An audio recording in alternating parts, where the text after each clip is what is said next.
and welcome back to my channel. So today I'm going to be doing a bit of a different video, and it's a video I'm super excited to do. So today I'm going to be talking about Season 7 spoilers and leaks. Now I hate saying spoilers because it's not as though I'm going to tell you what happens in Season 7 Episode 3 and who gets with who and who dies, because I don't know. So I'm going to be talking about kind of stuff I found online in articles, on threads, that kind of give us an indication what they're going to do with Season 7. So casting announcements, location findings, ideas for what may be happening in this season. I'm going to be kind of expanding on all of the stuff I've found and saying how that may affect the show and the direction the show's going to go in. So I'm super excited to talk about it. So let's just jump right in. If you do have any questions, comments or requests, please comment below. If you did like this video, please give it a thumbs up and subscribe. And yeah, let's just go for it. Okay, so one of the first things is a casting announcement. Now this is the announcement that Jim Broadbent has been added to Season 7. First of all, it was like a huge thing for me because I'm a massive Harry Potter fan, and as we know, he plays Horace Slughorn in the films. He was so good as well. He's a very well-known actor and very renowned. He is a very good actor. Again, with Harry Potter, love me some HP. Even though The Cursed Child was awful, it was like fucking fan fiction, but bad fan fiction. Ugh. Anyway, so I'm really pleased he's been cast for Season 7. I love the way the show balances their actors. So they have a lot of new young actors who haven't really been in much, and they kind of grow and learn over the years of the show. And then they have kind of the bigger, kind of older actors who really know what they're doing, like Charles Dance, Peter Dinklage, Sean Bean. I really love how they keep that balance. So yeah, Jim Broadbent has been cast for Season 7, and people have already been speculating who he's going to play. Now, I kind of tried not to look at any of this so I could make my own speculations. As soon as I saw this announcement, I thought he was going to be playing Archmaester Marwyn. So, as we know, Sam is at the Citadel at the moment, and he's going to meet with the Archmaester.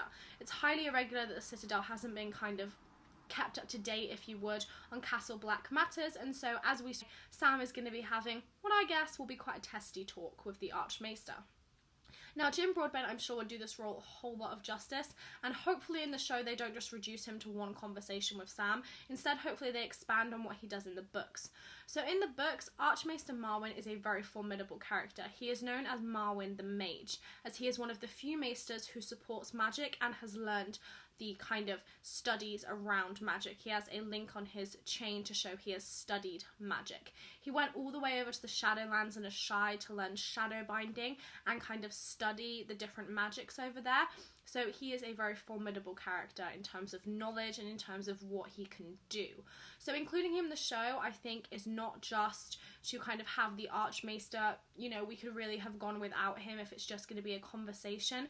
I think it's important that he supports magic being in the world. There is kind of two sects to the Maesters. There's the side that think magic should be completely banned, shouldn't be used, it's too dangerous. And then there's the side of Archmaesters who think that magic can be very helpful to the world. Archmaester Marwyn is in the latter group. In the books, as soon as he finds out that Daenerys Targaryen is crossing the Narrow Sea, he leaves his post as Archmaester and goes to go and help her. So I think it's really key he's been included in the show. I don't know whether he'll actually go over to Dany, though I guess it would make sense. At the moment, she doesn't have a maester. Every king or queen has to have a maester sit on the small council. Before he died, it was Grand Maester Pycelle, and he was always loyal to the Lannisters, so he never would have been a good pick for Dany. Archmaester Marwyn may step down from his position to be Grand Maester in her small council. However, I personally think his appearance is going to mean something for Sam rather than Dany, as it does in the books. As I spoke about in a previous video that I will link below, it's my belief that Sam will find the way to recreate Valyrian steel, and he will find the long-forgotten method to recreate this very kind of sought-after, powerful metal. So I think the Archmaester Marwyn being included is no mistake. He has a mask, rod and ring made of Valyrian steel, and he would be the kind of maester who would completely support Sam bringing it back. So maybe he's there to support Sam, maybe he's there to overrule the other maesters and say that it's okay that Sam is delving into this stuff, or maybe he's going to be a direct help in helping Sam with this quest. So I'm really excited to see him in the show. He's a great actor, and I think he's going to play a really important role. The Archmaester is a really important role in the entirety of Westeros, as it's really key to the structure of the country and the way things are ran. Okay, so leak number 2. Now, this one, I freaked my fucking shit, I'm not gonna lie. I was pretty excited until I kind of read more and it let me down a bit. But I want to discuss it anyway because it's one of the things people have been talking about the absolute most. This is the idea that Khal Drogo may return in season 7. Now don't get me wrong, he's not returning in actual person. I mean, he's been dead for 5 years. He is thoroughly decomposed. But the idea is that he may reappear in a flashback. Now this is because an Instagram post by Jason Momoa, the guy who plays Khal Drogo, showed him an island with D&D, which is where Game of Thrones is currently filming. They do a lot of filming in Belfast.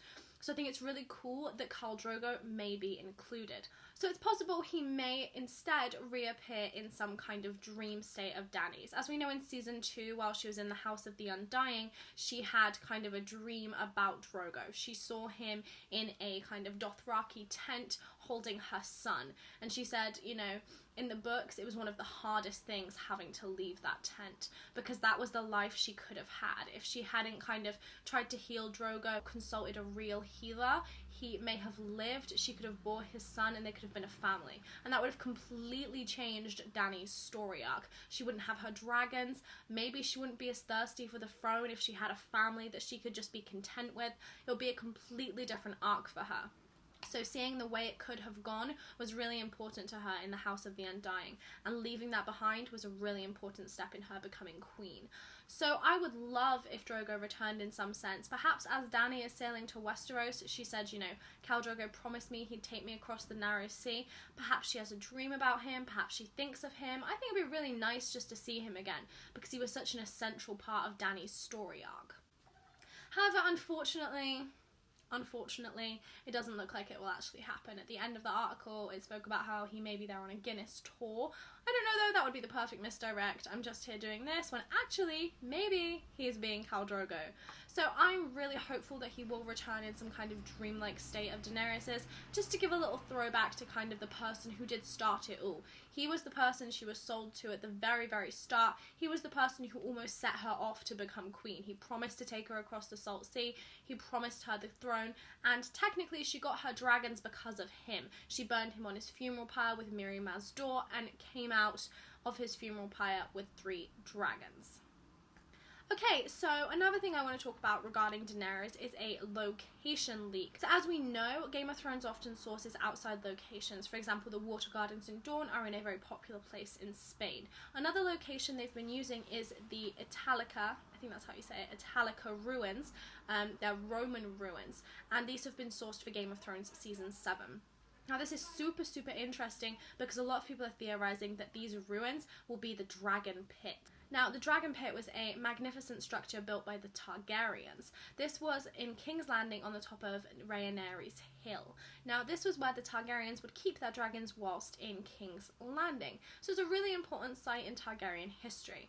Unfortunately, the Dragon Pit was sent into ruin when thousands of small folk stormed it during the Dance with Dragons. This was the Targaryen War of Succession for the throne between Queen Rhaenyra and King Aegon. So hundreds of thousands of small folk stormed the Dragon Pit to kill the remaining dragons inside, seeing the dragons as the huge issue during the Civil War as they caused so much destruction. So many Targaryen dragons were destroyed in this war, and as the small folk stormed the Dragon Pit, they managed to kill off a sizable number of dragons. As far as I'm aware, they killed 5 Targaryen dragons, and the pit was then burned. It is still standing, it is still in King's Landing, but it's in a very bad state. So I think it's really interesting that it's going to be included in season 7.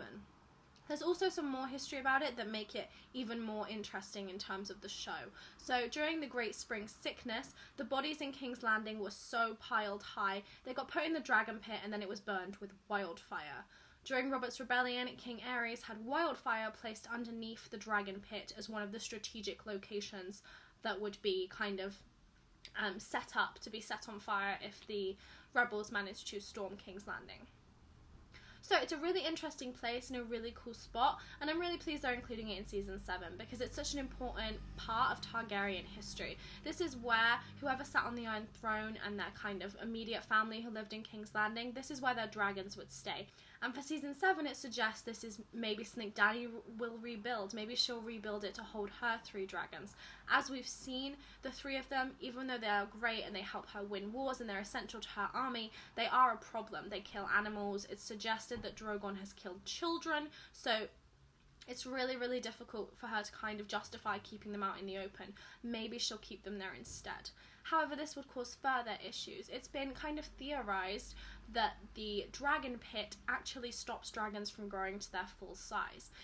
Quentin Martell noted that any dragons kept in the dragon pit never reach the size of those bred outside. So, for example, Balerion the Black, one of the fiercest Targaryen dragons of all time, was never kept in the dragon pit, and he was fucking massive.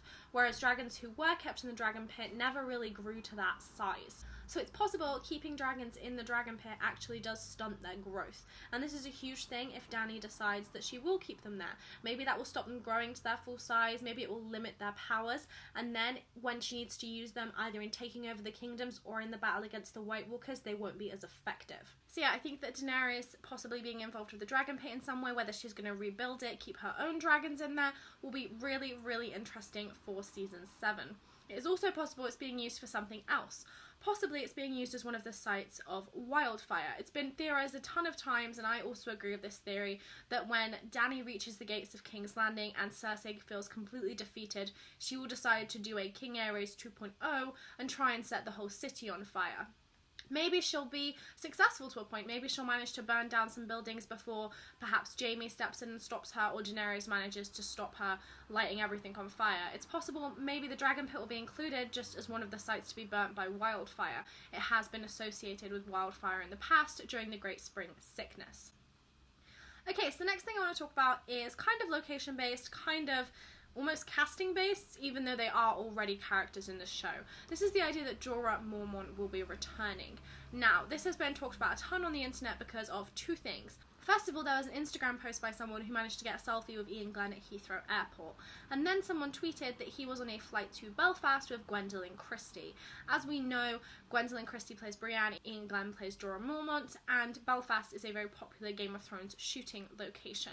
So it's been theorised, I think correctly, that Jorah Mormont will be returning in the show. He had a very open-ended storyline. A lot of people think it was kind of over because he was going off to find this cure that might not exist. But I think his ending was very open-ended. Daenerys has spoke a ton of times how important it is to her to have Jorah by her side when they go to King's Landing. I think that importance hasn't changed no matter the fact he's betrayed her. I think he was her closest confidant from the very start. He was the person always by her side. She kind of needs him to make that final step and take the throne, and I'm sure he'll become one of her closest advisors again, especially after saving her life. Also, she no longer has Dario with her, so there's less tension. So I think that Jorah Mormont will be returning with the cure to Grayscale. I don't think he's going to return as a stone man. Grayscale has been cured. Shireen Baratheon was cured of the disease, so there is a cure out there. He just needs to go and find it. And I think that will probably a little bit be of why he's in Belfast, possibly searching for the cure. Maybe he even comes back to Westeros, knowing that Shireen Baratheon's Grayscale was cured. Perhaps he goes to Westeros, sneaks himself in to try and find the cure there. So yeah, I think he's definitely going to return. It's even possible that Dany will marry Jorah. Now, I spoke about Daenerys' possible marriage candidates in a video, which I will link below, and I completely forgot to mention Jorah. I commented, like, nice sick burn to Jorah, and I was like, oh my god, I forgot to mention Jorah in Dany's marriage candidates. I completely forgot about him. But still, I think he's a very viable candidate. He may marry Dany. You know, if Dany gets to King's Landing and Jorah somehow gets healed and he's with her, she can pardon him as queen. She can say that he is pardoned for his crimes. In that instance, he will once again become the Lord of Bear Island. Now, where are Bear Island currently? They are currently at Jon Snow's right side as one of the most trusted houses, as we've seen with badass bitch Lyanna Mormont. So that could be deliberate, you know, setting House Mormont to be very, very close to Jon Snow. Dany can't marry Jon Snow, perhaps because he wants to keep Northern independence, perhaps because she finds out he's a Targaryen and doesn't want to follow the practice of incest, possibly to try and secure the North another way. She may marry Jorah, and then, you know, he's head of House Mormont. That could kind of almost shore up the North for her. Perhaps not wholly because Jon Snow is in charge, but it would definitely create that conversation, you know. Jorah is now technically king, and he is of a northern house. How can the North get independence when they have a northern king?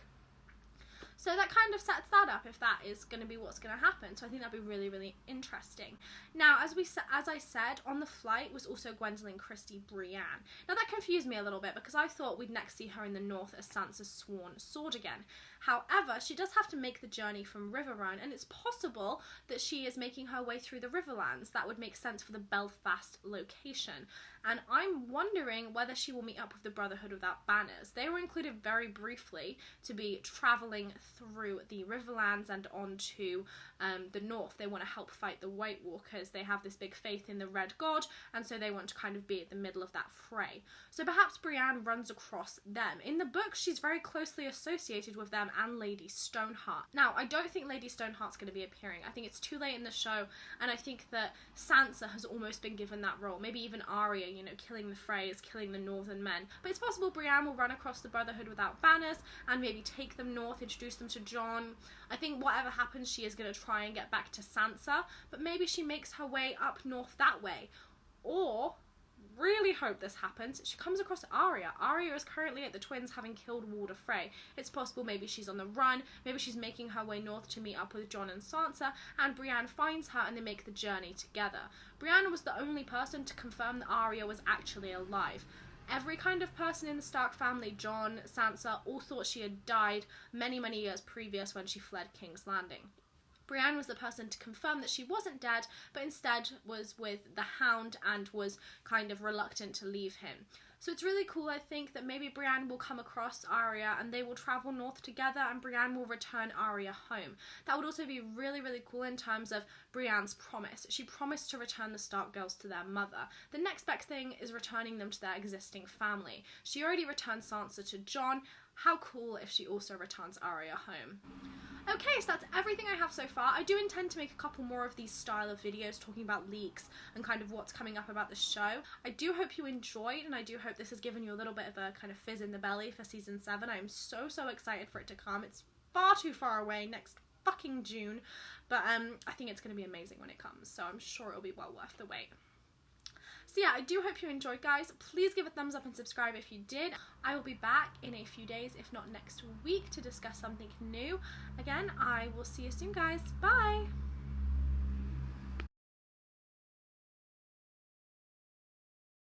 Or maybe he's gonna be a direct. Common people stormed the dragon pit. Did they? Oh god. By thousands of crazy moments.